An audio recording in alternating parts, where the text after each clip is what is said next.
Ya, sahabat sore dimanapun berada, kali ini saya lagi di Garut ya.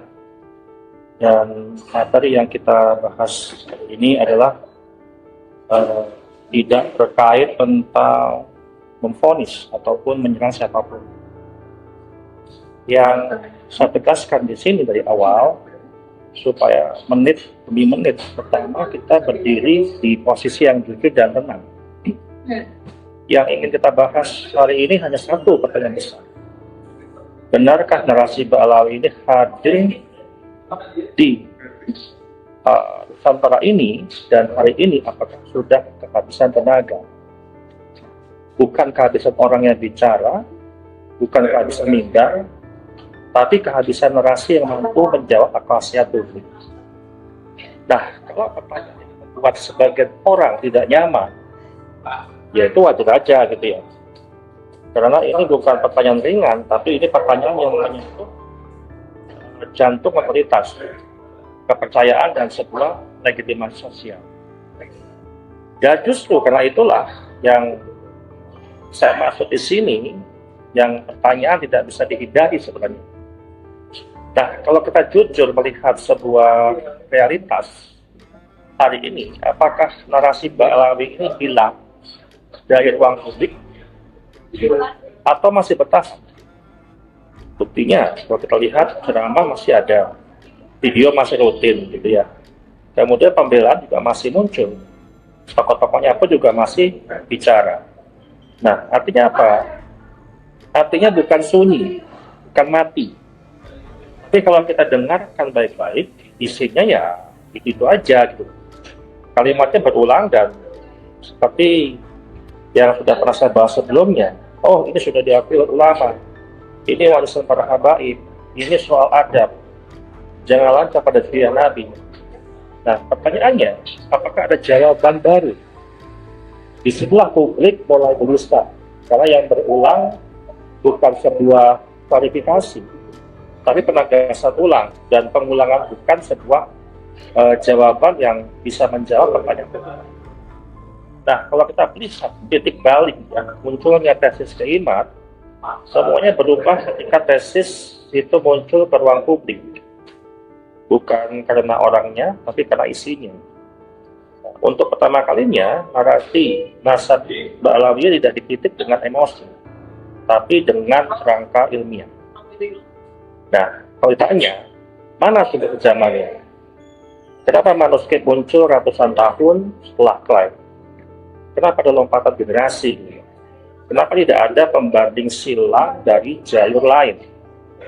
Nah, ini adalah pertanyaan metodologis, kan makian. Dan publik itu menunggu jawaban ilmiah. Nah, ini yang belum bisa diselesaikan hari ini gitu ya. Dan publik itu bertanya terus. Nah, kemudian apa yang terjadi setelah itu?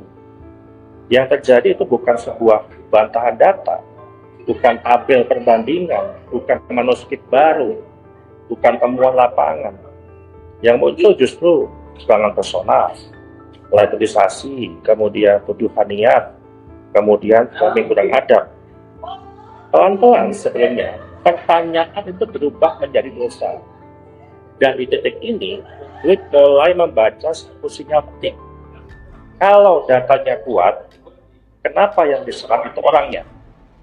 Nah, seperti halnya tes DNA sebagai simbol kebuntuan data tidak bisa mengalihkan data.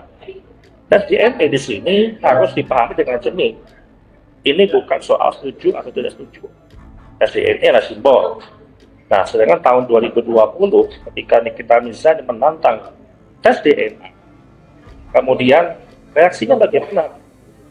Oh, santai, kemudian ditertawakan atau biasa saja, dianggap tidak penting, tidak ada fatwa khas, tidak ada teriakan haram. Tapi pasca tesis keimat, nadanya berubah tuh. Tes DNA tiba-tiba disebut haram, disebut menghina Rasul, disebut urusan agama, dan seterusnya. Nah, publik itu mencatat bukan sebagai hukum fikih, tapi sebagai perubahan sikap. Dan publik bertanya, kenapa dulu biasa saja, sekarang kok jadi tabu? Nah, ini jadi masalah. publik sampai hari ini mempertanyakan kejelasan terkait hal ini. Nah, kemudian narasi defensif dan tesis legitimasi, kalau kita bicara, kalau kita boleh kita luruskan gitu ya. Narasi defensif tidak selalu berarti buzzer, tapi narasi defensif adalah tanda krisis. Ciri-cirinya pun jelas, semua titik dianggap musuh, semua penanya pun juga dicurigai gitu ya, tidak ragu, tidak ada ruang dialog dan seterusnya. Nah, ketika keyakinan harus dipaksakan, itu tanda keyakinan tidak lagi berdiri. Nah, ini yang disebut dengan pergeseran besar dari nasab ke kepercayaan publik. Disinilah pergeseran besar terjadi. Isu nasab tidak lagi murni soal genealogis. Ini berubah menjadi sebuah isu sosial. Publik tidak lagi bertanya siapa cucu Nabi yang sebenarnya secara biologis. Apakah Ba'ali cucu Nabi atau bukan? Tapi bertanya siapa yang jujur, siapa yang terbuka, dan siapa yang berani untuk diuji atau diverifikasi. Nah, ketika elit gagal memberi sebuah kejelasan hal itu, publik mengambil alih fungsi penilaian, ya, bukan dengan fatwa, tapi dengan sebuah kepercayaan. Nah, kalau hal itu terjadi, maka sintesis ada di tangan publik. Nah, inilah sintesis yang tidak bisa direncanakan. Tidak ada konferensi, tidak ada basul masail, tidak ada deklarasi, tapi perlahan kepercayaan itu turun. Raguannya pun semakin meningkat. Otoritas melemah, bukan karena dibantah, tapi karena tidak menjawab. Dan yang mau saya sampaikan di sini, kalau kita bertanya, apakah benar Ba'alawi itu kehabisan narasi? Jawaban jujurnya adalah narasi lama tidak lagi cukup untuk publik hari ini. Dan selama data baru tidak bisa dan tidak pernah atau tidak akan dibuka, pertanyaan inti pun juga dihindari. Kritik dibalas emosi. Maka publik akan terus menyusun kesimpulannya sendiri. Bukan dengan sebuah kebencian, tapi dengan jarak. Dan jarak itulah yang paling berbahaya bagi otoritas. Demikian dari saya. Terima kasih.